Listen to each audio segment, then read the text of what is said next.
జై శ్రీరామ్. సముద్ర లంఘనములో తాను ఏ విధముగా సొరసను దాటి ముందుకు సాగిపోయినాడో తెలియచేస్తున్నాడు.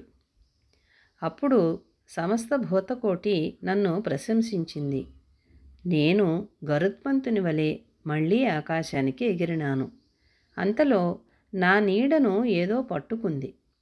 నాకు అది ఏమిటో తెలియదు. నా వేగము సన్నగిల్లింది.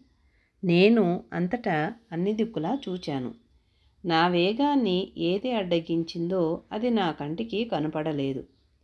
అటువంటి విఘ్నము ఆకాశంలో వచ్చిందే అనుకుని దిగులు పడ్డాను.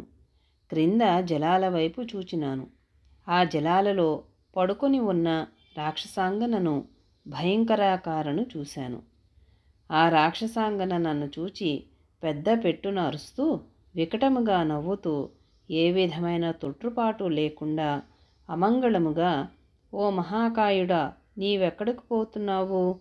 నాకిప్పుడు ఆకలి వేస్తున్నది, ఆహారము కావలెను. బహుకాలము నుండి ఆహారము లేకుండా పడి ఉన్నాను.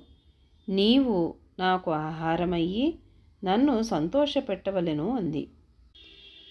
జై శ్రీరామ్.